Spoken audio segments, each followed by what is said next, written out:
Ok?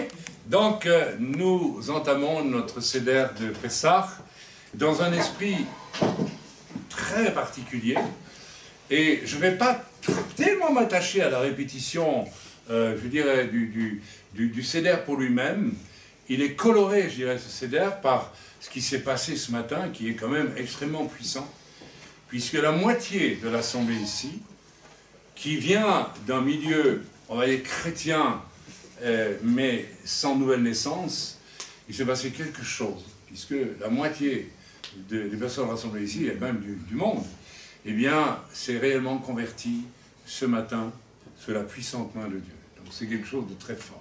Donc on va un peu lire ce Seder dans cet esprit-là. Donc on va lire d'abord 1 Corinthiens, chapitre 5, versets 6 à 8, si vous avez vos Bibles. C'est bien, mais il n'y a pas beaucoup de place sur les tables, je sais, mais voilà. Alors je vais le chercher moi aussi. Voilà. Et puis 1 Corinthiens, j'ai dit combien? 5. Ben voilà, je l'ai ici, 6 à 8. Voilà. C'est bien à temps que vous vous glorifiez, on l'a lu ce matin. Ne savez-vous pas qu'un peu de levain et je dirais le mécanisme, comment vais-je dire, la puissance du levain, c'est l'orgueil, on l'a vu ce matin. C'est l'orgueil. C'est la puissance du levain qui fait monter dans le cœur toutes sortes d'illusions sur nous-mêmes, on l'a vu ce matin. Faites disparaître le vieux levain, donc le vieux levain de l'orgueil que nous avions dans le monde, et que nous avons parfois encore, tout en disant être chrétiens, ce qui prouve que nous ne sommes pas véritablement chrétiens. Qu'on soit juif, messianique ou chrétien, c'est le même tarif. Faites disparaître le vieux levain afin que vous soyez une pâte nouvelle. Il est en train de dire ici, afin que vous naissiez de nouveau. C'est ça que ça veut dire. La nouvelle naissance. Ok? Puisque vous êtes sans levain, car Christ, Yeshua, Mashiach, notre Pessah, Yeshua est notre Pâque.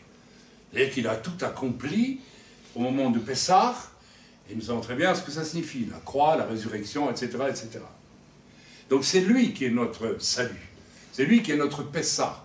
Pessah signifiant passer au-dessus de quelque chose. Dieu a sorti les Juifs d'Égypte, n'est-ce pas, où ils ont résidé 400 ans, 4 siècles, peut-être un peu plus, c'est un détail, enfin bref, c'est pas le plus important, et ils devaient passer au-dessus. Et aussi la nuit de Pessah, la fameuse nuit de Pessah, où les Juifs ont mangé un agneau rôti, un agneau, alors que nous savons tous très bien que l'agneau est une image de Yeshua, qui est l'agneau sans tache, sacrifié à notre place, pour que la colère de Dieu s'abatte, la colère juste de Dieu devait s'abattre quelque part. Dieu est amour, mais Dieu est juste. Donc, si quelque chose doit être jugé, il faut qu'il y ait une justice. Si nous péchons, nous devons être, même dans la société. Je sais bien qu'aujourd'hui, on est dans un monde où on fait tout pour balayer la culpabilité et la responsabilité. On donne des excuses au pire crime. Ce n'est pas de sa faute. Quelqu'un tue, on dit maintenant c'est un déséquilibré. Ce n'est pas un meurtrier. C'est un meurtrier. Il faut être effectivement déséquilibré pour tuer, mais c'est pas parce que tu tues qu'on va dire que tu es un déséquilibré, donc on ne te met pas en prison. Non, tu mérites le salaire, tu mérites, n'est-ce pas, une réponse. Vous êtes d'accord ou pas d'accord? Ok, il faut quand même bien que... Ok, donc Dieu est juste, autrement le monde n'a plus aucun sens. Mais Dieu est d'abord amour. Ok? Et pour que nous n'ayons pas à subir la justice de Dieu, la colère de Dieu, je vous ai donné le témoignage ce matin de 2 expériences que j'ai faites avec des gens qui ont refusé de se repentir, ou qui flirtent avec le mal d'une façon tellement abominable que moi, voyant ces choses, j'ai perçu ce qu'était l'enfer. C'est effroyable l'enfer. C'est quelque chose d'inouï l'enfer. Je ne devrais même pas dire je souhaite à personne d'y aller. Je ne souhaite vraiment à personne, même au pire d'entre nous, d'aller en enfer. C'est un endroit abominable. Mais il existe. Et pour que nous n'ayons pas à descendre dans l'enfer, parce que l'enfer a été préparé par Dieu pour Satan, l'antéchrist et le faux prophète. L'Écriture nous dit. C'est-à-dire des complices délibérés du mal qui vont venir bientôt. D'accord, on ne va pas parler d'eux. Mais l'enfer n'a pas été créé pour les humains. Vous savez ça au départ. C'est écrit. Mais malheureusement, ceux qui, n'est-ce pas, mépriseront l'amour du Seigneur au point qu'il n'y a plus que la colère de Dieu pour eux, iront en enfer. C'est clair. Et il faut oser le reprêcher, ça, un petit peu. Pourquoi? Pour faire peur aux gens? Non. Moi, ça me dégoûte, ça m'effraie, ça me traumatise. Ce que j'ai vu avec ces deux personnes dernièrement m'a traumatisé. J'ai dit, Seigneur, je ne veux pas voir ça. C'est vraiment trop... C'est horrible. De savoir que quelqu'un descend en enfer, quelqu'un que vous avez connu, et il descend en enfer. Ah, c'est terrible. Il faut reprêcher l'enfer pour que les gens se convertissent aujourd'hui. Parce que c'est inévitable. Parce que Dieu nous aime. Il a donné son Fils unique afin que quiconque croit en lui ne périsse pas en enfer, mais qu'il ait la vie éternelle. Qu'il vive éternellement dans la paix, dans la joie, dans des choses inouïes qui nous attendent dans la présence de Dieu. Celui qui a goûté des choses du royaume de Dieu sur cette terre n'a encore goûté qu'un tout petit pourcent, un tout petit pourcent de ce qui nous attend dans la gloire. Et je ne dis pas ça pour vous embobiner dans un rêve illusoire, non, c'est une réalité. Je pourrais vous en parler des heures et des heures, mais ce n'est pas le but ce soir. Célébrons donc la fête, Pessah, non avec du vieux levain, non avec cet orgueil qui nous fait croire que parce que nous sommes nés dans une famille d'arbistes, évangéliques, pentecôtistes, baptistes, protestantes, voire catholiques pour certains, eh bien nous sommes sauvés. Mais non, vous n'êtes pas sauvés, ça c'est le levain de l'orgueil qui vous fait penser ça. Et vous savez, quand je vois parfois, je me rappelle ici, je ne vais pas citer l'endroit pour ne verser personne, mais j'ai habité ici, enfin en Suisse, il y a quelques années. Et derrière chez moi, je voyais passer le dimanche des chrétiens, n'est-ce pas, de certaines dénominations. Alors ils avaient tous le même costume, ils avaient tous une Bible en dessous du bras, toujours en dessous du bras, et ils passaient derrière chez moi, vous savez, la tête très haute, avec un parapluie aussi, on ne sait jamais s'il pleut, et que nos belles chevelures sont, vous comprenez. Alors moi j'ai regardé, et je me dis, ils vont me dire bonjour. Non, pas un bonjour. Non, nous sommes la race élue. Vous comprenez? Nous sommes de tels mouvements, attention, on ne se mêle pas avec tout. Pauvres gens. Une fois, j'ai eu envie de courir, d'aller les chatouiller pour les faire un coup. Dites, ça vous arrive d'être normal, les gars? Ça vous arrive d'être un peu humain? Vous êtes ridicule. L'orgueil rend ridicule. C'est de l'air, l'orgueil. Ça rend les gens stupides. Amen. Si vous voulez devenir intelligence, commencez par savoir ce que veut dire l'humilité. Amen. C'est beau l'humilité. C'est beau. C'est très beau l'humilité. Ça fait faire des expériences merveilleuses. Non avec un levain de malice et de méchanceté, nous l'avons vu ce matin, mais avec les pains sans levain de la pureté et de la vérité. Ces pains sans levain, c'est nos cœurs qui ont été visités par le Dieu qui pardonne. Non seulement Dieu nous fait échapper à la colère qui vient sur nos transgressions, mais en plus, il nous donne les moyens de rester dans cet état de perfection qui nous a été acquis par lui à la croix. Et il nous dit même, quand tu pécheras demain ou après-demain, j'ai déjà prévu tout pour te pardonner. Je te pardonne d'avance, parce que je sais que tu n'es qu'un humain. Et je sais que demain, tu vas peut-être. Mais, comme j'habite là, ça va brûler en toi, et tu vas dire, ah non, j'arrête ça. Et nous avons vu ce matin que c'était vrai, que on a beau être croyant, qu'on soit chrétien, juif messianique, qu'importe, c'est la même chose. On peut être juif messianique et pas sauvé. On peut être chrétien et pas sauvé. Ce qui importe, c'est de voir Yeshua là, quelque part, qui habite en moi, qui est comme une forteresse de sainteté, et qui, lorsque la tentation vient en moi, me dit, écoute, ne va pas plus loin, arrête, et je m'arrête. On se comprend? Vous n'êtes jamais tenté par rien? Vous n'avez jamais... Mais si, bien sûr. Mais on s'arrête. Pourquoi? Parce qu'à la croix, il a prévu tout. Il a payé pour toutes nos fautes, les passées, les présentes, et même celles qui viendront demain. Vous savez ça? Il a payé pour tout. Alors comment est-ce qu'on peut négliger un si grand salut? Comment est-ce qu'on peut être indifférent à une chose comme celle-là?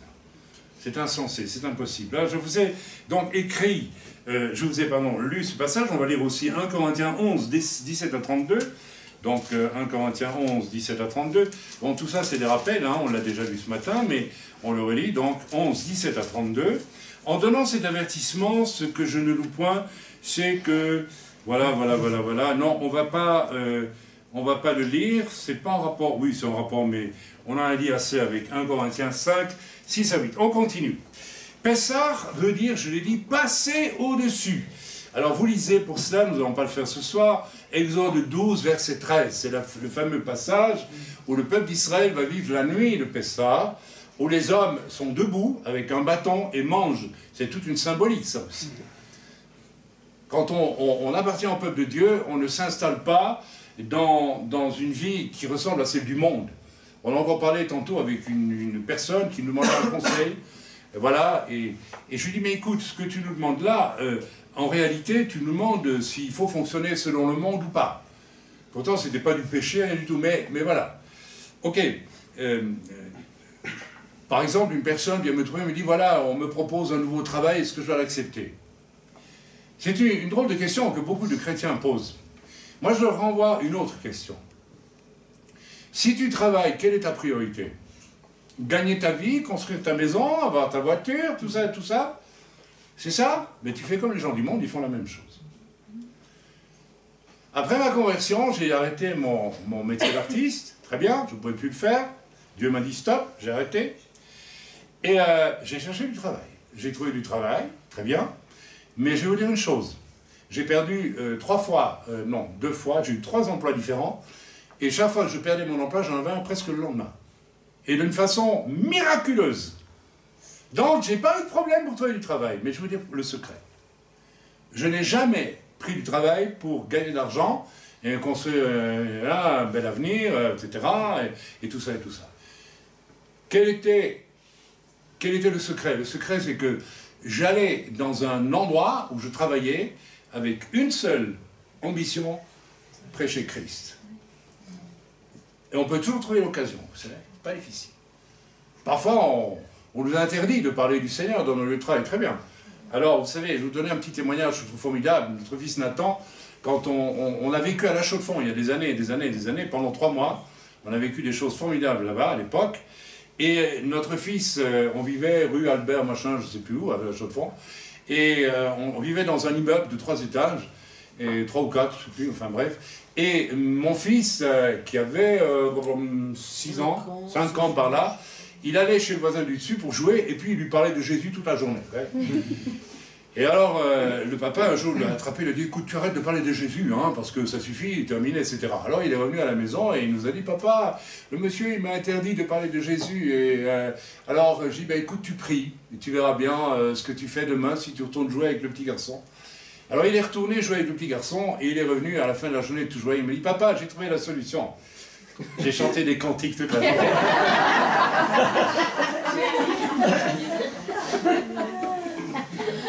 Oh, le monsieur, il a baissé les bras, il a dit, bon, allez, ça va. Qu'est-ce que vous voulez dire? Et vous voyez, toujours moyen. Même si vous ne pouvez pas prêcher, si vous êtes vraiment sauvé, et si Dieu vous donne un travail, il ne va pas vous donner un travail juste pour gagner des sous et avoir votre petite vie à vous. Si vous êtes vraiment sauvé, et si ce travail vient de Dieu, vous allez prier, et vous allez avoir du succès dans votre travail. Moi, je l'ai vu, j'ai fait 3 emplois, ma femme est témoin, je ne suis pas un génie, pas du tout, mais là où personne, moi, je blâme, parce que je priais. Donc les gens me disaient, mais comment tu fais, toi? Tu veux savoir? Tu me poses la question? Tu veux que je te dise, vraiment? Ah ben oui, je voudrais savoir. Je prie. Tu pries? Ah oui. Tu pries qui? Jésus. Ah bon? Et ça marche? Oui, ça marche. Bien, on en parle, s'il te plaît. Et hop là, on évangélise. Alors évidemment, j'ai perdu chaque fois mes emplois à cause de ça, mais vous savez, c'est extraordinaire de voir, parce que le lendemain, j'avais un nouvel emploi, mieux que celui que je perdais. Donc, c'est un secret qui est extrêmement important. Vous voyez, vous me connaissez, hein, je parle d'une chose et puis je m'étale beaucoup vers la gauche et vers la droite, mais je reviens toujours au sujet. Donc, Pessah signifie passer au-dessus. Bon, je l'ai dit, ok. Alors, voilà, donc, cette fête de Pessah, a donc été institué 1500 ans avant la venue du Mashiach, avant la venue de Yeshua. Bien, ok. Alors on passe directement aux éléments, le levain. On parle sans arrêt du levain. Dans la tradition juive, en quittant Jérusalem, nous avons vu, en haut de chez nous, au carrefour, hein, Rivka, tu l'as vu aussi, bien, les Juifs amènent du levain, et il y a des rabbins, ou des, je ne sais pas, des chômeurs peut-être, j'en sais rien, qui brûlent le levain. Donc on brûle. Donc la femme juive, elle bosse, les pauvres, hein, vous savez, pendant une semaine au moins, elle nettoie tout l'intérieur, elles vont entre les planches des planchers, elles vont avec une petite ramassette, parce que tout ce qui est le pain qui est tombé pendant l'année doit être ramassé, et elles le font. Mais alors les rabbins exigent, il faut absolument tout vider, tout nettoyer, il faut sortir les casseroles, il faut les passer au chalumeau, enfin, mais c'est une image forte de chasser le levain. Nous savons que le levain, c'est pas tellement dans le pain qu'il faut aller le chercher, c'est au fond de nos cœurs. Et nous avons vu ce matin que c'est l'orgueil. L'orgueil, c'est ça, le levain, qui fait lever la pâte. Vous voyez, qui fait monter la pâte, qui nous donne une importance que nous n'avons pas. Il n'y a rien de plus abominable que de se laisser prendre, et on est tous candidats à ça, moi aussi.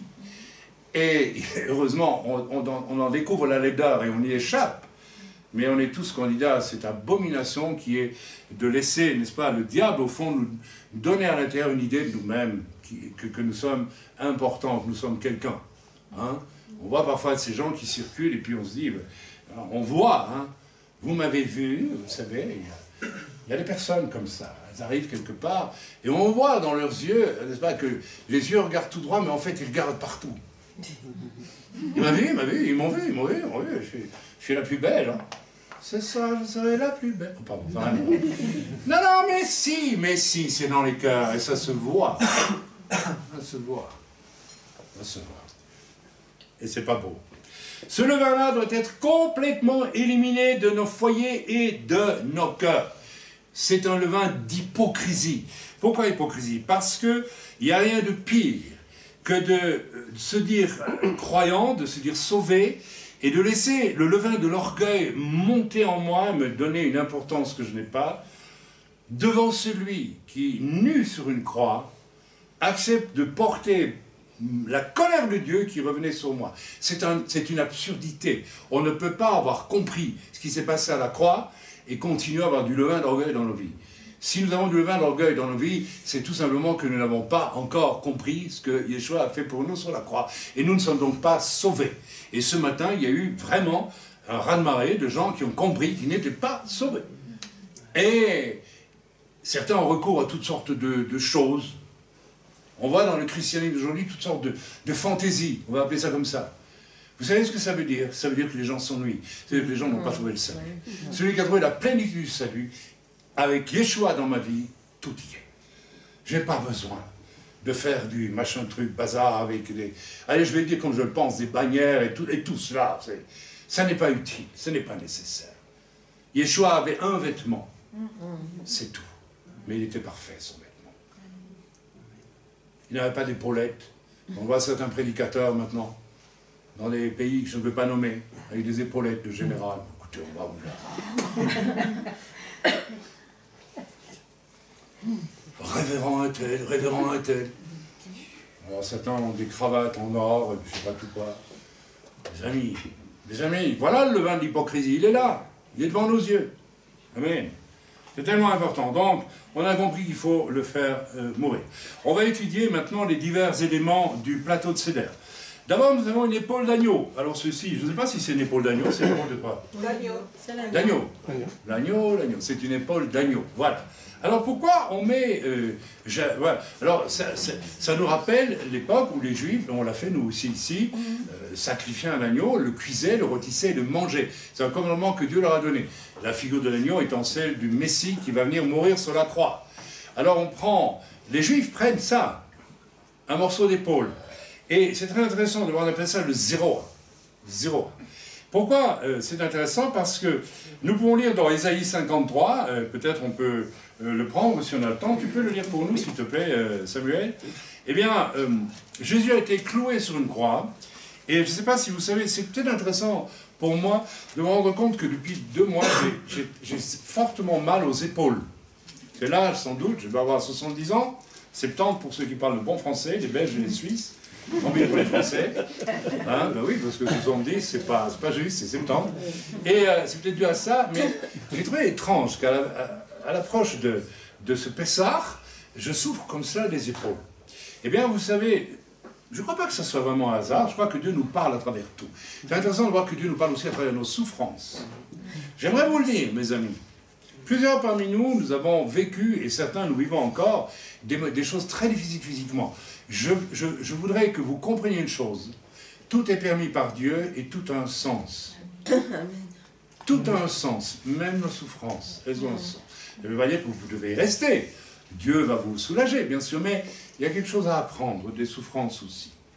Et ceux qui ont vraiment souffert parmi nous, hein, j'en connais quelques-uns, hein, comme notre sœur Achida, comme toi, et puis d'autres, la femme récemment, nous avons appris quelque chose dans la souffrance. Nous apprenons quelque chose. Ne méprisons pas. Vous savez, ne sommes pas ces chrétiens qui veulent toujours être en pleine forme, avoir beaucoup d'argent, en bonne santé et tout. D'accord, tant mieux si Dieu nous donne tout cela, c'est très très bien, je ne suis pas contre. Mais il y a aussi des moments où Dieu va permettre la souffrance. Et il faut... Alors voilà, ceci, bien sûr, tu peux nous lire Ésaïe 53 oui. Ou bien c'est trop long? Non. Ouais, ça va. Vas-y. Qui a cru à ce qui nous était annoncé? Qui a reconnu le bras de l'Éternel? Il s'est élevé devant lui comme une faible plante, comme un rejeton qui sort d'une terre desséchée. Il n'avait ni beauté ni éclat pour attirer nos regards, et son aspect n'avait rien pour plaire. Méprisé et abandonné des hommes, homme de douleur et habitué à la souffrance. Voilà, homme de douleur et habitué à la souffrance. Ésaïe 53, c'est une description prophétique. Ésaïe est venu sur la terre bien avant Jésus, de ce que Jésus allait subir sur la croix. Quand vous lisez Ésaïe 53, c'est clair, c'est net. C'est la description du Mashiach, du Messie qui meurt sur la croix dans des souffrances terribles. Et les souffrances terribles ont été celles-ci, c'est que la crucifixion était une torture romaine extrêmement cruelle et méchante, et consistait, vous le savez, à clouer la personne, n'est-ce pas, soit là-bas ou dans les mains, je crois plutôt là, parce que dans les mains ça se déchire, et dans les pieds, et alors la personne, n'est-ce pas, pendait à la croix, et pour ne pas... Le but c'était qu'elle meure, c'est terrible, hein, lentement en étouffant, parce que... Donc la personne s'appuyait sur ses pieds, c'était encore une cruauté, ses pieds qui étaient percés par des clous pour se relever un peu. Vous imaginez la douleur, la souffrance. C'était passer d'une douleur à l'autre sans arrêt, et en réalité, c'est les épaules qui prenaient tout. C'est-à-dire que c'est les épaules qui... Vous voyez, donc les épaules ont vraiment encaissé un maximum de douleur dans ce moment de la crucifixion de Yeshua. Donc c'est bon que nous y pensions, que nous nous rappelions quand même que, vous savez, c'est difficile pour beaucoup de gens de comprendre la colère de Dieu, mais la colère de Dieu, ça ne peut pas être une colère comme ça qui passe et qui, en s'excusant. Écoutez, je vais me mettre en colère, excusez-moi. Hein. La colère de Dieu, c'est la colère de Dieu. C'est la colère de Dieu. Et la colère de Dieu s'est abattue sur Yeshua, et ses souffrances ont été permises par Dieu. Il a souffert à notre place. Il faut s'en souvenir. Il faut s'en souvenir.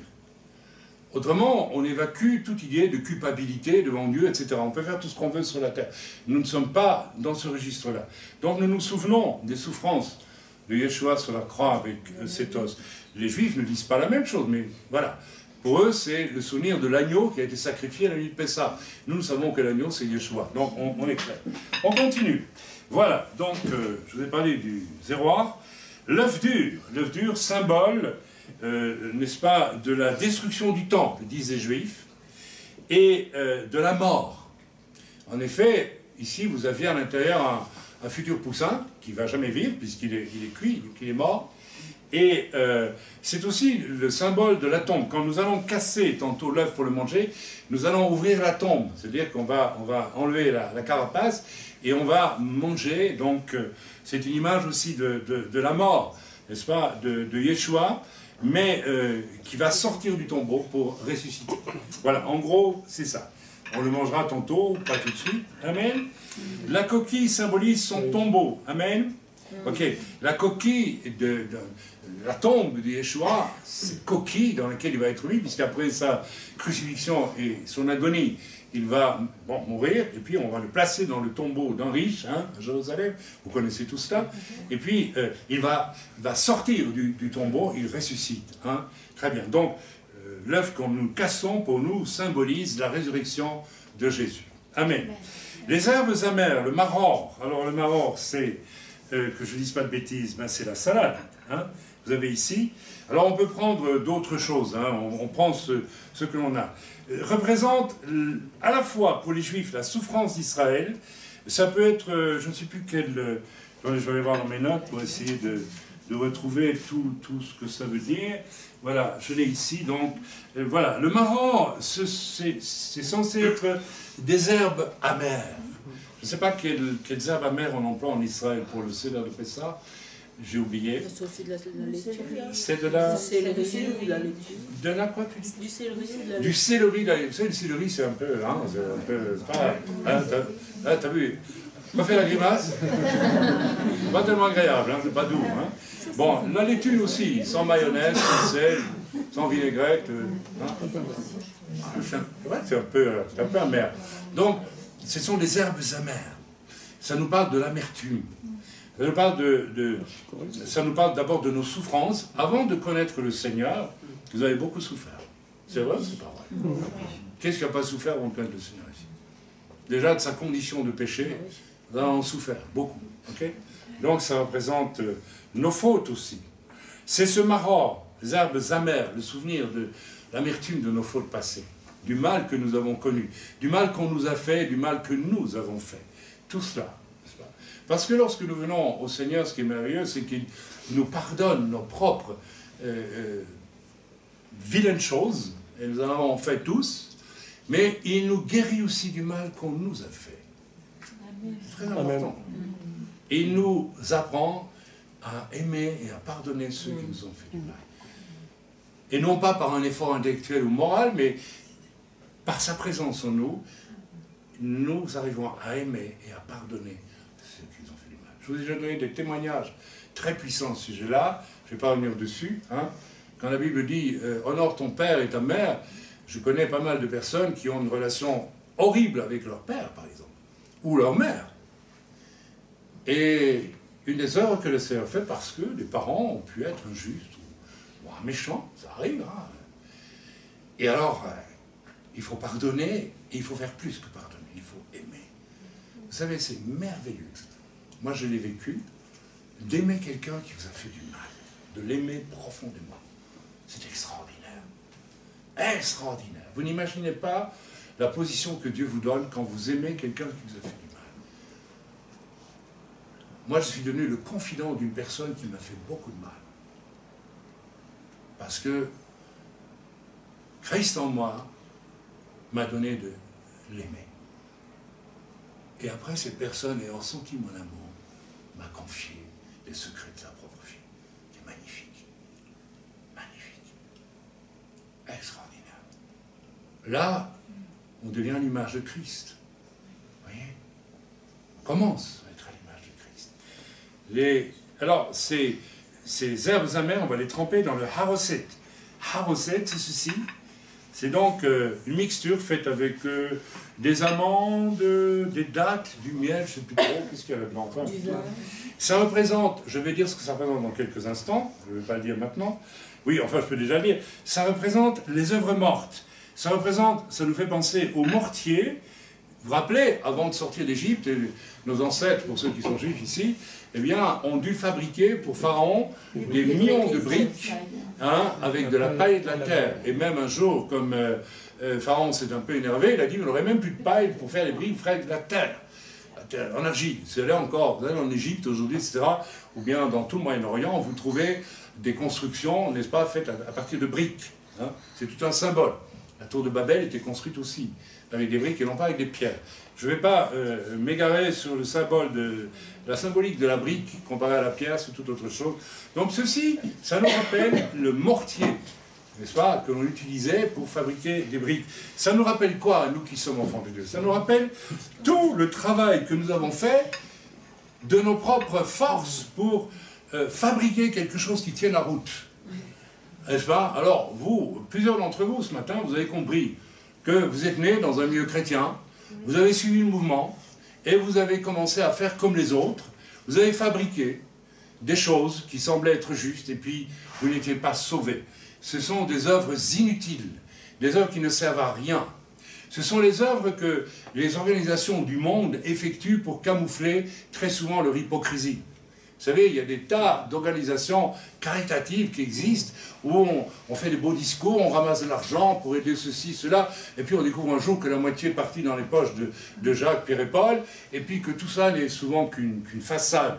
C'est-à-dire que j'ai connu pour ma part des responsables à très haut niveau d'une organisation dont je ne citerai pas le nom, mais qui est connue mondialement, et quand j'ai découvert en direct la perversion, le péché qu'il y avait dans la vie de ces gens, j'étais sidéré. Donc ces gens donnaient une impression de faire des bonnes œuvres, mais ils vivaient vraiment dans le péché le plus noir, en réalité. Donc ce sont des œuvres mortes, et nous avons tous vécu cette chose de vouloir faire des œuvres mortes. Nous avons parfois même prié, et alors que Dieu n'entendait pas nos prières, parce que nous n'étions pas sauvés. Donc c'est le souvenir. Alors ces œuvres mortes, vous les ressentez maintenant? Vous pouvez les voir, vous qui avez accepté le Seigneur ce matin?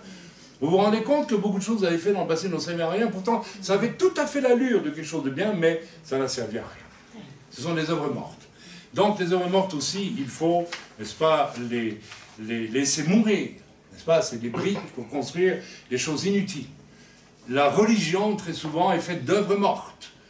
Le salut en Yeshua et la foi vivante d'un enfant de Dieu n'est jamais une œuvre morte. Pourquoi? Parce que c'est l'Esprit de Dieu qui va vous guider pour faire ceci ou pour faire cela. Ce n'est plus vous qui construisez quelque chose qui paraît honorable, c'est l'Esprit de Dieu qui vous conduit à faire telle chose ou telle chose.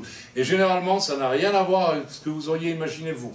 Si réellement vous êtes né de nouveau et que l'Esprit de Christ vous habite, l'Esprit du Mashiach, vous allez découvrir que Dieu va vous demander de faire des choses que vous n'auriez jamais imaginé possibles. D'accord? Par contre, vous pouvez être un bon chrétien qui est dans une dénomination traditionnelle, vous croyez que voilà, et on vous propose des plans d'activité. Il suffit d'ouvrir nos journaux protestants ici dans la région, il y a des plans, on va faire ceci, on va faire cela. Comme tu me le disais, tu travailles avec un collègue dans une usine d'horlogerie, là, et chrétien, oui, alors nous, on va faire ce dimanche, on va faire ceci, on a décidé, et tu as dit, mais est-ce que Dieu t'a dit que tu devais faire cette chose? Et la chrétienne t'a regardé et t'a dit, ah, je comprends pas ce que tu veux dire. Ah, mais c'est bien ce qu'on fait. Oui, c'est toi qui as décidé que c'était bien. Mais est-ce que c'est Dieu qui te le demande? Vous pouvez travailler dans une grande entreprise, et on vous a engagé pour, je ne sais pas moi, pour taper sur un clou pendant, je dis n'importe quoi. Et puis vous voyez que dans le couloir, il manque de la couleur sur les lambris. Et vous dites, moi, je vais peindre les lambris. C'est une bonne œuvre, non? Puisqu'il manque de la couleur. Et le patron passe, il dit, vous avez été engagé pourquoi, monsieur le votre contrat, à taper sur les clous. Qu'est-ce que vous faites là? Ah, mais je fais toujours bien, patron, c'est bien, j'ai fait une bonne œuvre, non? Mais je vous mets à la porte, monsieur, j'en ai pas besoin de ça, moi je vous paye pour autre chose. C'est une image. Avec Dieu, c'est la même chose. Nous sommes appelés à pratiquer des bonnes œuvres préparées par le Seigneur et non pas celles que nous croyons nous être bonnes. D'accord? Toutes celles que nous croyons être bonnes et que nous fabriquons nous-mêmes ne valent rien du tout pour le Seigneur. Amen? Amen. Ok? Donc, nous avons aussi maintenant le légume, le karpas. C'est le radis qui est ici. Il nous fait penser, alors je sais bien qu'un radis est loin de faire penser, n'est-ce pas, un bouquet d'hysope. Vous savez ce que c'est que l'hysope? C'est une plante médicinale qu'on utilise pour purifier. Je ne sais pas, pour la... elle est là, notre sœur qui connaît bien les plantes, c'est toi, hein? Tu connais l'hysope? Non, tu connais pas? Oui, j'en ai chez moi. Ah, t'en as chez toi. Oui. Et il paraît que ça sert à purifier. Oui, ça sert à beaucoup de choses. Des tisanes aussi. Des tisanes aussi, pour purifier les reins, ou je ne sais pas tout quoi, enfin bon... Les oreilles peut-être, j'en sais rien. Bon, donc ça purifie. Et ça nous fait penser à quoi l'hysope? C'est que, n'est-ce pas, la nuit de Pessah, Dieu a demandé à tous les pères de famille juifs de prendre de l'hysope, qui est un symbole, qui est une plante de purification, déjà en elle-même, de le tremper dans le sang de l'agneau qui avait été sacrifié et de placer du sang sur le dessus de la porte et sur les linteaux. Alors évidemment, comme il en mettait sur les linteaux, ça nous rappelle quoi? Et la tête de Jésus qui était couronnée d'épines avec le sang qui coulait, et le sang coulait au sol aussi. Lorsque le père de famille mettait du sang sur le linteau, il coulait, n'est-ce pas, du sang au milieu de la porte. Donc nous avons l'image de Jésus sur la croix, la tête, les mains, les pieds, le sang de Jésus qui coule. Donc c'est une image très forte de ce que le Seigneur a fait pour nous. Amen. Voilà, donc on continue. Nous avons aussi, j'espère que je ne vais rien louper, nous avons un récipient d'eau salée, donc il se trouve là, il y a du sel dedans, donc ne pas boire ça comme ça, il y a du sel, hein. Bon, ok, ça nous fait penser à quoi, l'eau salée? La mer. Quelle mer? La mer, on va lancer, non? La mer Rouge. Ça nous parle de la délivrance, du symbole, la mer s'est ouverte, le peuple est passé, amen, d'accord. Alors le sel, évidemment, c'est aussi les larmes, c'est les larmes du peuple, les larmes de Jésus, de Yeshua.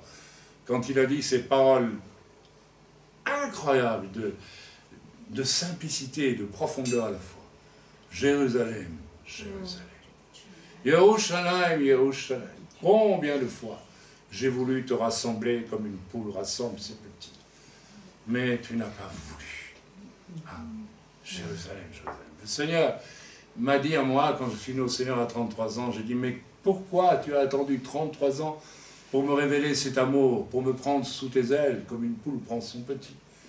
Et vous savez ce que Dieu m'a répondu en direct. J'ai été suivi 33 ans, mais ton orgueil ne me permettait pas de te révéler mon amour. Amen. Amen. À nous, le Seigneur nous l'a révélé, son amour. Alors soyons dans la joie ce soir. Il n'y a plus de larmes, de douleurs, ni de rien de ces choses-là. Amen. Amen. Ok. Alors, nous allons passer... je ne vous ai pas parlé de l'œuf, là, pas encore. Ah, oui. Je vous ai parlé de l'œuf. Ah oui, je vous ai parlé de l'œuf. Oui, oui, je parlé de l'œuf. Très bien. Alors, on va passer aux 3 matzot. Donc, nous avons dans notre... vous avez aussi des matzot devant vous. Moi, je vais les sortir déjà maintenant de mon joli réceptacle en tissu. Merci pour... ça vient de chez nous, ça? Et nous avons 3 matzot. Alors, les 3 matzot, qu'est-ce qu'elles représentent? Alors, pour les Juifs, elles représentent les 3 matzot. Je vais vous le dire. Elles représentent... Une représente... attendez, il faut que je retrouve mes notes. Non, je ne l'ai pas ici. J'ai oublié mon papier.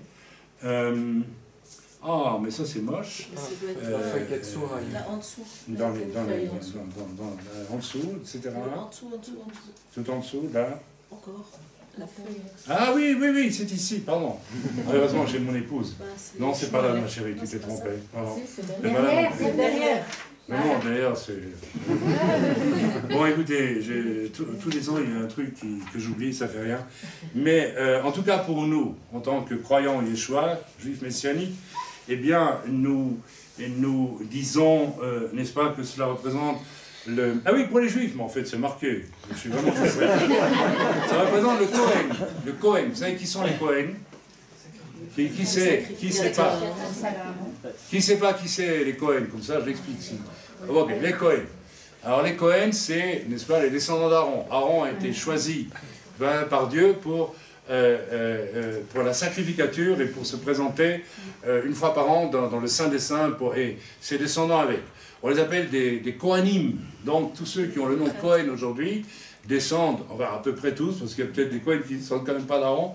Et donc ce sont eux qui, encore aujourd'hui, si le temple est reconstruit, on choisira un Kohen, quelqu'un qui a le nom Cohen, Léonard Cohen, le chanteur, il était Cohen, pour refaire, n'est-ce pas, pour jouer le rôle du grand prêtre, qui avait le pectoral avec 12 pierres précieuses représentant les 12 tribus d'Israël, une tiare spéciale, enfin. On ne va pas entrer dans les détails. L'autre matzah représente le Lévi. Alors, qui ne sait pas ce que sont les Lévis? Alors, les Lévis, un de mes fils vient d'épouser une fille qui s'appelle Lévi. Donc, elle descend de la tribu de Lévi, les Lévites. Vous aviez 12 tribus en Israël, et il y a une tribu qui a été choisie pour le service dans le temple, en gros, hein, c'est ça. Hein, ils s'appellent les Lévites. Alors il y avait des portiers, certains venaient du village de Talmon, quelqu'un qui s'appelle Talmon ici, peut-être qu'il a un ancêtre qui vient de là, hein, probablement, je suppose. Et donc il y avait les portiers, il y avait ceux qui faisaient les sacrifices, n'est-ce pas, d'expiation sur l'autel, etc. Enfin, il y avait toutes sortes de fonctions. Ce sont les Lévites. Et puis, les Juifs disent, la troisième matzah représente Israël, le peuple d'Israël. Donc, les Cohen, les Lévis, et puis le peuple d'Israël. Nous disons que la matzah du dessus représente le Père, Dieu dans sa fonction Père, dans sa réalité Père. La deuxième représente Dieu dans sa réalité Fils, et la troisième représente Dieu dans sa réalité Esprit, Saint-Esprit. Amen. Alors c'est très intéressant, on peut déjà le dire maintenant, n'est-ce pas, que celle du milieu. Alors attention, écoutez bien ce que je vais vous dire. Chez les Juifs, on appelle ça celle du milieu, donc il y en a 3. Hein, on appelle ça, vous en avez plus que 3. Moi j'en ai 3 ici, vous voyez, j'en ai 3. Et normalement il en faut 3 pour tout le monde, mais bon, on n'a pas... ok, celle du milieu, elle est cachée entre celle du dessus et celle du dessous. Pour nous, elle représente le Fils. Vous savez ce que les Juifs disent, eux? On l'appelle la fille commune. Et vous savez ce que ça veut dire, la fille commune? Alors écoutez bien, vous allez tomber de vos chaises. Ça veut dire, je suis venu.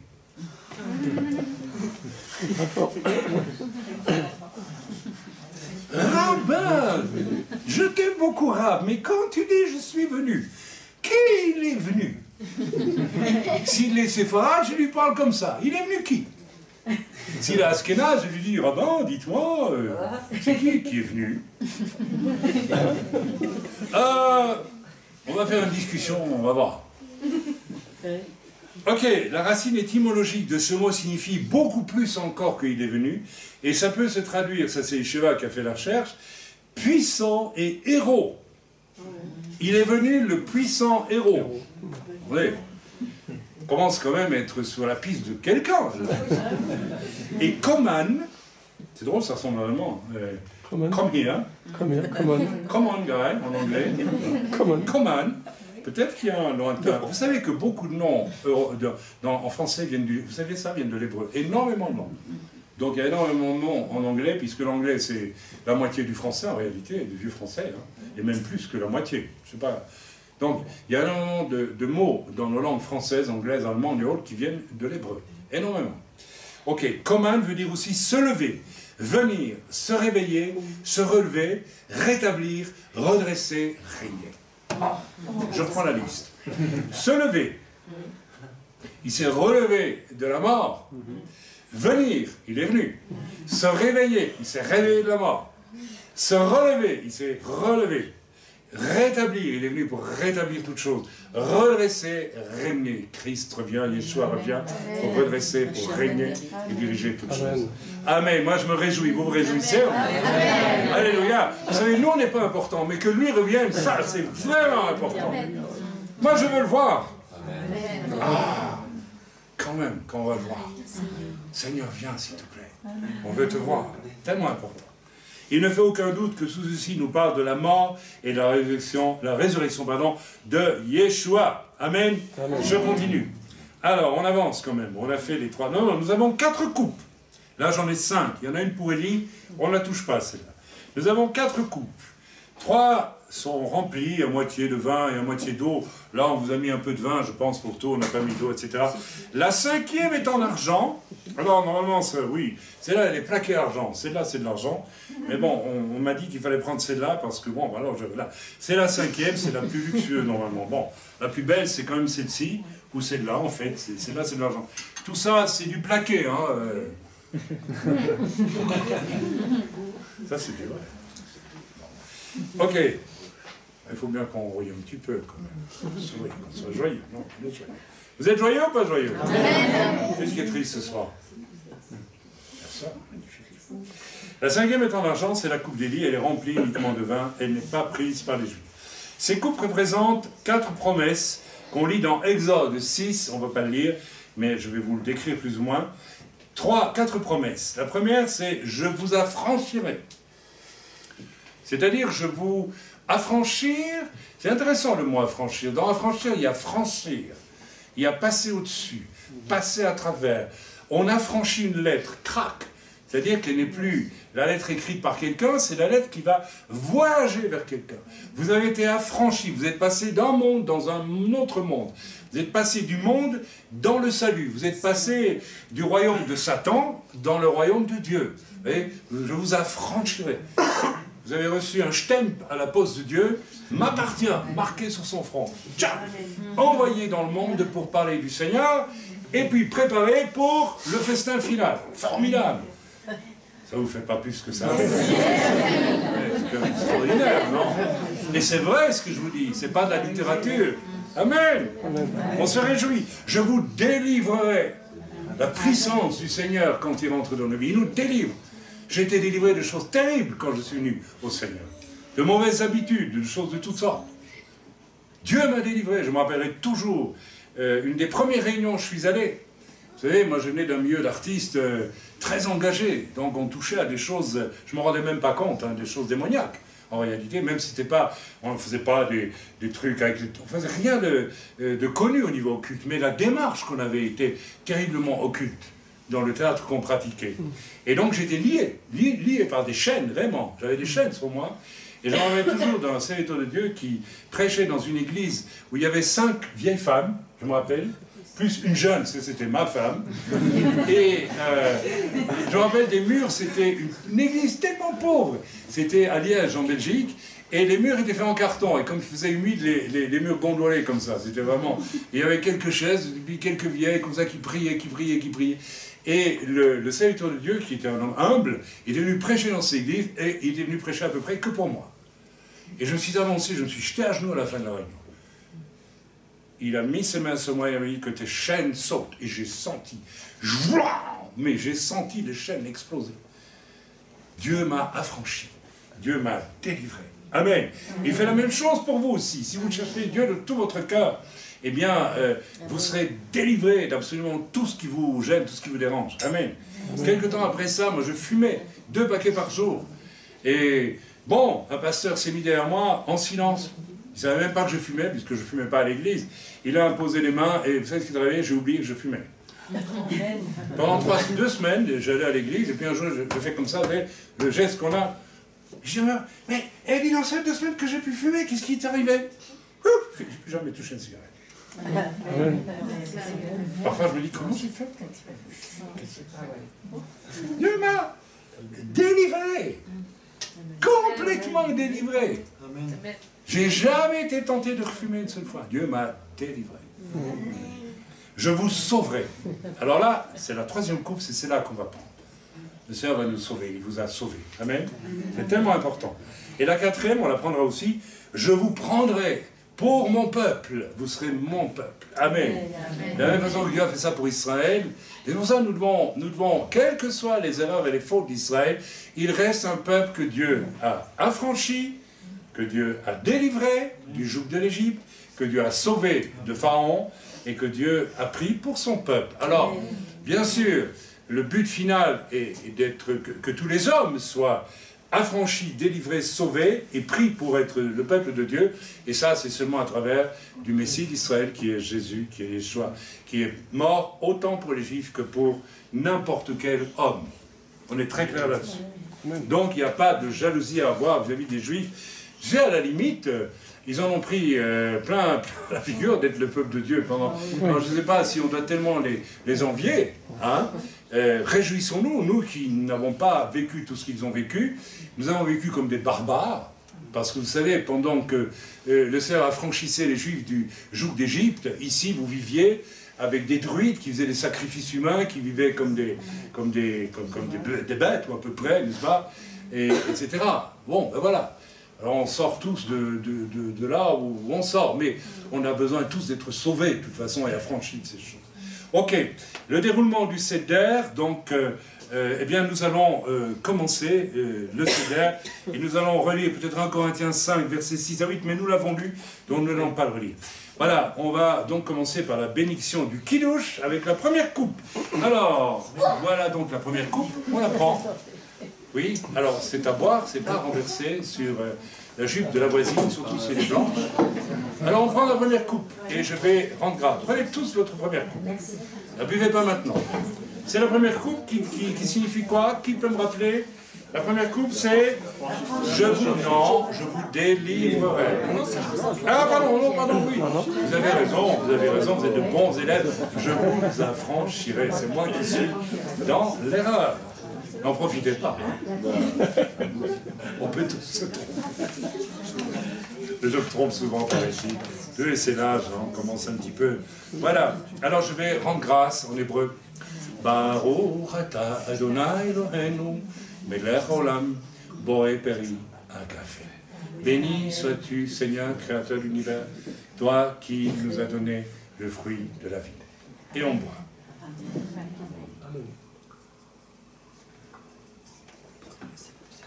Voilà, nous avons été affranchis.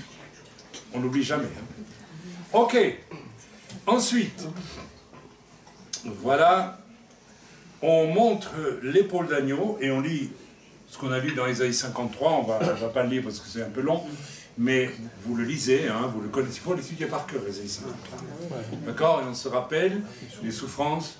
Dieu nous a affranchis au travers de des souffrances de son Fils aussi, qui est Dieu. Hein, c'est la croix. Tellement important. Je vous affranchirai. Et donc, voilà, nous avons été affranchis. Maintenant, on mange l'œuf. Alors, allez-y, vous cassez. Vous vous rappelez ce que ça symbolise. Voilà. Donc, Yeshua est sorti du tombeau et nous mangeons l'œuf.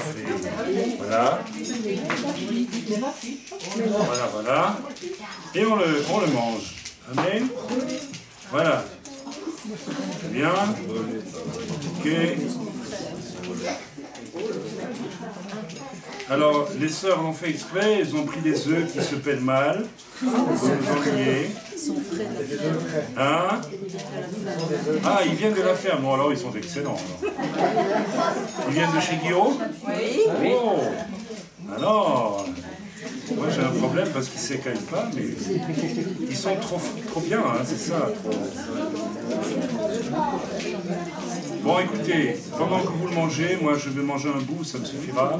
Voilà, il va être bon à l'intérieur aussi. Mais il y a des écailles, alors je vous enlève quand même. Voilà, donc nous mangeons cet œuf et nous nous rappelons que Yeshua est mort dans la tombe, mais il a été délivré du tombeau. Et donc nous mangeons. Je vois des sœurs très précautionneuses qui mangent ça avec la cuillère. Ah, parce qu'il n'est pas complètement cuit, c'est ça? Bon, bref. C'est donc un œuf mollet. Très bien. Ok. Ça va, vous avez tous mangé? Bon, laissez votre œuf de côté, vous le mangerez après. On va continuer, d'accord? On va essayer d'avancer quand même.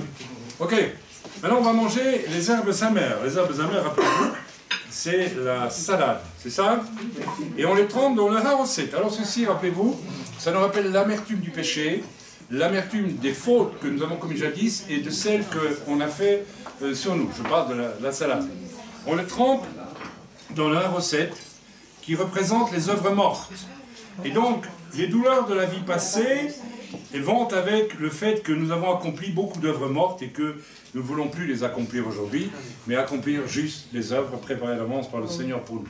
Alors on mange ça et on se souvient bien de ce que je viens d'énoncer. Amen. Alors, le fils aîné de la famille pose une question à son père. Veux-tu me poser la question, cher fils? Mais papa, qu'est-ce que tout cela signifie? Oh, ça me fait plaisir que tu m'appelles. C'est gentil, ça me touche beaucoup.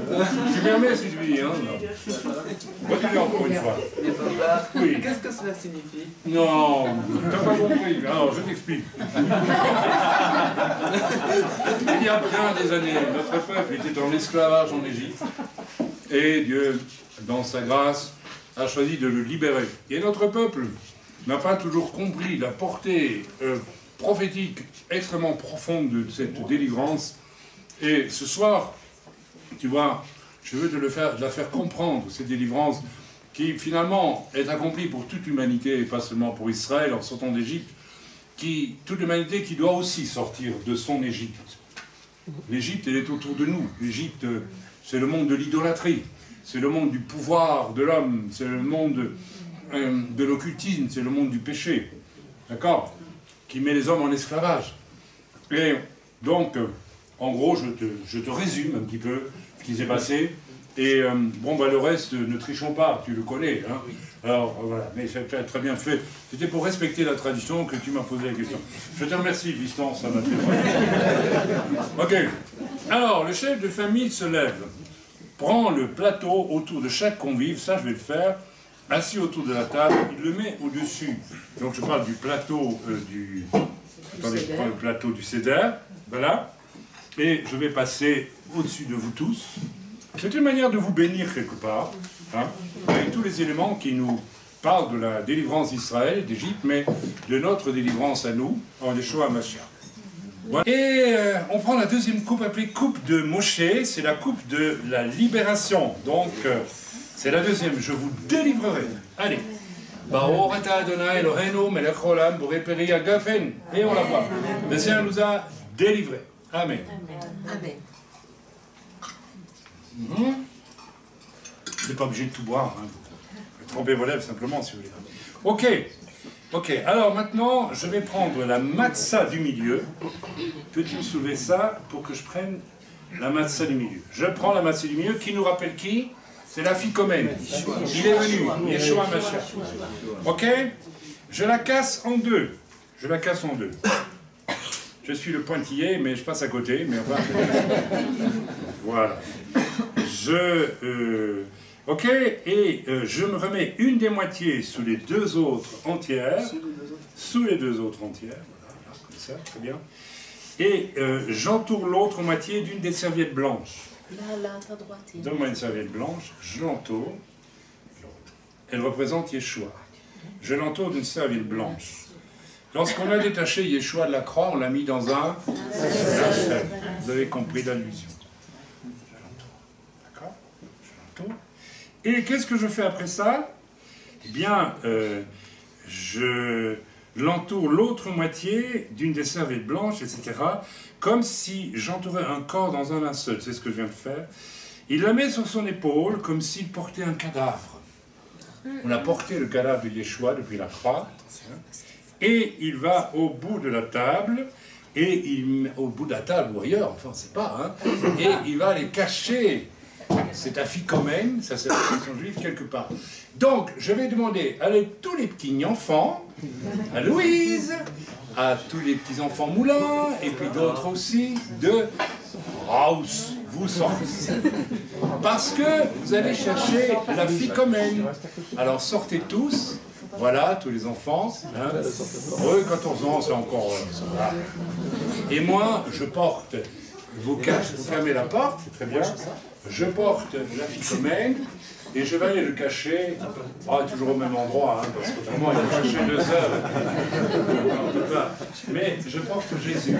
Et c'est très important que ça soit, dans la tradition juive, c'est les enfants qui doivent la trouver. Alors c'est intéressant parce que Yeshua nous a dit, si vous ne deveniez pas comme les enfants, vous n'entrerez pas dans la révolution. Hein? Devenir comme un enfant, c'est savoir dire devant Dieu, je suis coupable. On me l'avait fait ce matin et accepter que Jésus vous sauve.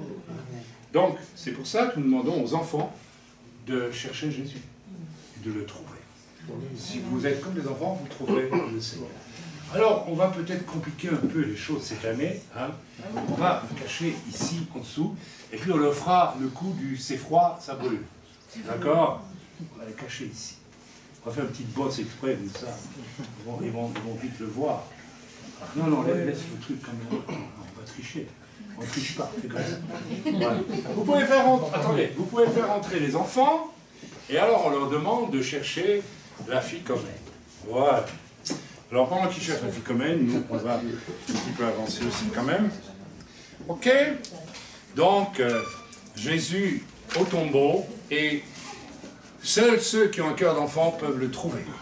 Alors les enfants, on a caché la demi-matzah qui représente la ficomène, donc Jésus, on l'a caché quelque part sous la nappe de la table. À vous de le trouver. Le premier qui trouve, il a trouvé. Alors,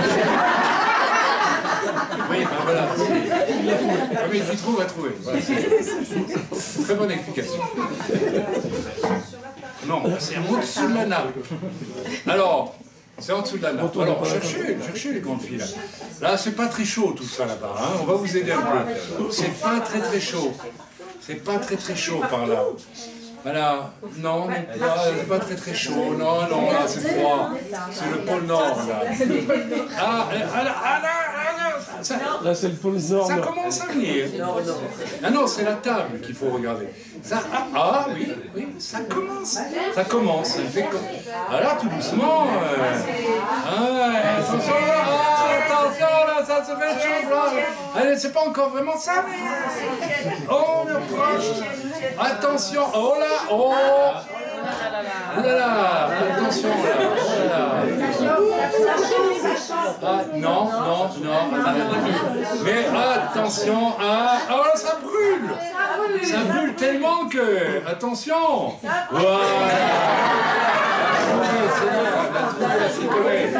c'est le petit qui l'a trouvé, donne-lui. Tu me l'apportes s'il te plaît, d'accord? Avec Louis s'il te plaît. Voilà. Donc ils ont trouvé la fille comme elle. Merci, tu as trouvé Jésus, mais c'est merveilleux. Alléluia. J'espère qu'un jour tu comprendras vraiment ce que ça veut dire et que tu trouveras Jésus aussi. Amen. Oui, alors excusez-moi, pour celui qui trouvera, évidemment, vous avez tout compris. Voilà, alors, où est-ce qu'on en est? Excusez-moi, je ne sais plus trop, moi. Il faut que je revoie mes notes. Voilà. Le chef de famille prend la première matzah et la moitié de la deuxième. Alors, je prends la première matzah et la moitié de la deuxième, donc c'est l'autre, j'imagine, etc. Et alors, vous prenez aussi un morceau de matzah et vous la trempez dans le haoset. Voilà. Alors, selon la tradition, on pense que c'est ce bout de pain-là, rappelez-vous, on le trempe dans le haoset. Le haoset symbolise quoi? Vous vous souvenez? Les œuvres mortes. Et on pense que c'est ce morceau-là, trempé dans la haoset, attendez avant de manger, que Jésus a présenté à qui? À Judas. Judas, c'est le symbole même des œuvres mortes, inutiles. Il avait un projet politique, financier, il croyait qu'avec Jésus, il allait régner d'une manière terrestre sur Israël. C'est le symbole même des œuvres mortes. En ce qui nous concerne, après cette journée, ce qui nous concerne, vous qui avez été tellement religieux pendant les années, qui avez grandi dans la religion sans être sauvés, eh bien, voilà vos œuvres mortes. Et regardez ce qu'elles valent. Elles ne valent rien du tout. Je ne vous fais pas de reproche. Moi j'ai connu les miennes dans le monde, les œuvres mortes. Mais alors, on mange ça en se souvenant aussi quand même que c'est ce que Jésus a attendu. C'est pas un hasard, Judas, le premier. Ok, alors on y va. Ça nous rappelle aussi, n'est-ce pas, nos propres trahisons face au Seigneur. Amen. Ensuite, on prend le karpas, le radis. Le karpas, n'est-ce pas, qui symbolise quoi déjà? J'ai oublié, mais qu'importe, vraiment, c'est pas qu'importe. Le radis, c'est l'hysope, qui purifie. Et qu'est-ce qu'on fait? Qui nous rappelle aussi des larmes versées par Yeshua. Rappelez-vous. Amen. Alors, on le trempe dans l'eau salée, qui nous rappelle aussi, bien sûr, le sel de la mer morte qui s'est ouverte devant Israël, et aussi tout ce que ça a coûté au Seigneur pour qu'il nous délivre de notre propre Égypte. Amen. Ok. Normalement, c'est à ce moment-là qu'on va chercher la fille comme elle. On est déjà allé le chercher, c'est pas très grave. On le brise chacun et on mange avec joie. Alors on aurait dû le faire, on va le refaire parce qu'on n'a pas fait. Alors ici, on prend le pain que Yeshua nous a commandé de manger en mémoire de lui. Rappelez-vous que chaque fois que nous mangeons le pain et nous buvons la coupe, nous le faisons en mémoire de la mort de Yeshua. Et celui qui mange ce pain-ci et qui va boire cette troisième coupe indignement, il a à peine un jugement contre lui parce qu'il fait ça, n'est-ce pas, dans l'irrespect du corps, de l'Église et aussi du sang de Jésus qui a coulé à la croix de Golgotha. Alors Seigneur, nous élevons chacun cette matzah. Et nous nous rappelons que tu nous as dit, mangez-en tous, ceci est mon corps. Et aujourd'hui, Seigneur, nous te disons, parce que nous sommes tous tes enfants aujourd'hui, 12 personnes, 14, 15 personnes ce matin ont donné leur cœur au Seigneur. Ils sont passés des œuvres mortes de la religion à l'œuvre vive de l'Esprit dans leur cœur. Et Seigneur, nous voulons être comme toi. Tu nous as donné le pouvoir de devenir comme toi. Peu à peu, dans la marche qui est la nôtre à partir d'aujourd'hui. Et nous mangeons ce pain en pensant ces choses, en mémoire de toi, Jésus, et de ce que tu as accompli pour nous. Merci, Seigneur. Merci, Yeshua. Amen. Amen.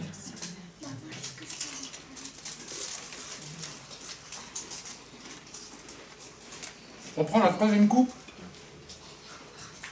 Attention, c'est la coupe de la Sainte Seine. C'est celle qui nous dit « Je vous sauverai ». D'accord? Alors on lève la coupe tous ensemble. Et on dit « Seigneur, en mémoire de ce que tu as fait pour moi, tu as dit « Buvez-en tous, ceci est mon sang ». Le sang qui va être versé pour votre salut, pour votre délivrance. Seigneur, je lève cette coupe en mémoire de toi. Plus de 2000 ans après. Et je te dis merci, Seigneur. Merci pour ce que tu as accompli. Et je bois la coupe en ton nom. Au nom de Jésus.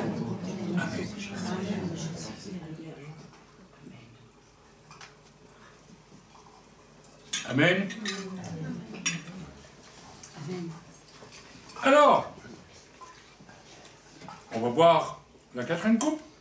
Ah mais j'ai bu, je me suis trompé, j'ai dû bu la quatrième, moi. Je me suis trompé. Alors je prends la deuxième, enfin on va dire que c'est la quatrième. Qu'importe, tout ça, c'est... Alors, on va prendre la quatrième, c'est « Je ferai de vous mon peuple ». Alors celle-ci, on va peut-être la bénir comme les autres, pourquoi pas. Seigneur, nous acceptons de faire partie de ton peuple. Et nous ne sommes pas de ton peuple parce que nous avons accepté Jésus, nous sommes de ton peuple parce que nous acceptons aussi de faire partie de ton peuple. Et nous buvons cette coupe en te disant, oui Seigneur, nous faisons partie de ton peuple.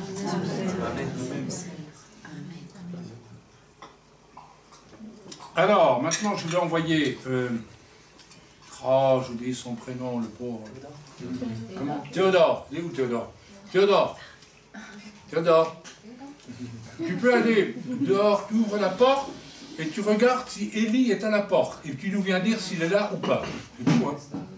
D'accord? On ne sait jamais s'il était là. Ah, tu vas voir. Tu ouvres la porte dehors, tu regardes, et si tu vois quelqu'un, tu lui demandes si c'est Élie. Ce qui serait rigolo, c'est qu'il y a un mendiant qui est là.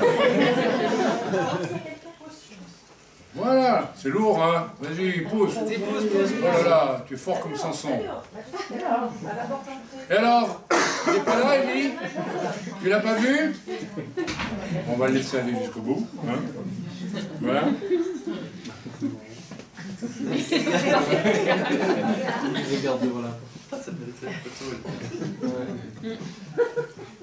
Reviens, Théodore, reviens. Viens, Théodore. Ah, mais dis-le, ce petit. Viens, Théodore. Alors, dis-moi, tu as vu Élie à la porte? Tu l'as pas vu, hein? Il n'est pas encore venu cette année. Mais... c'est pas pour cette fois-ci. C'est pas pour cette fois-ci, mais peut-être l'année prochaine. On verra, hein? Je sais pas. Tant pis. Merci, c'est très gentil. C'est pas grave, hein? Ne tracasse pas. Ne tracasse surtout pas. Alors, on chante.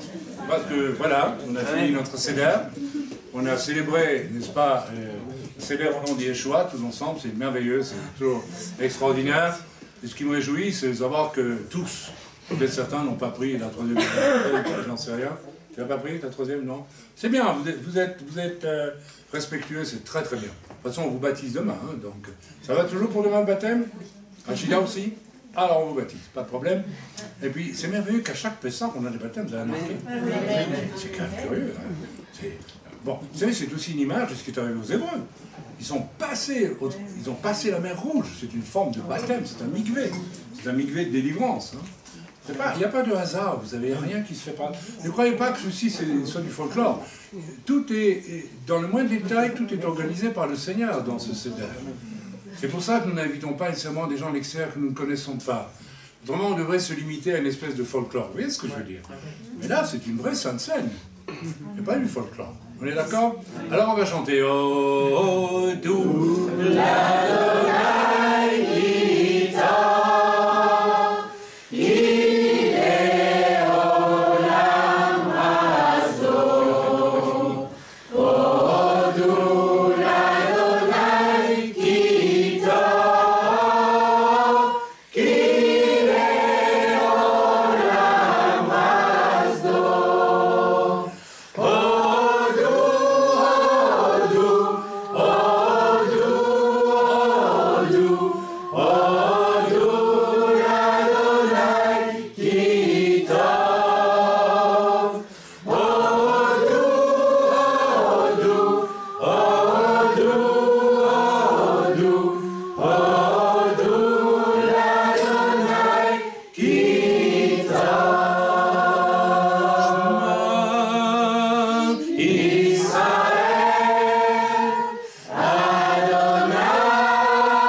Amen.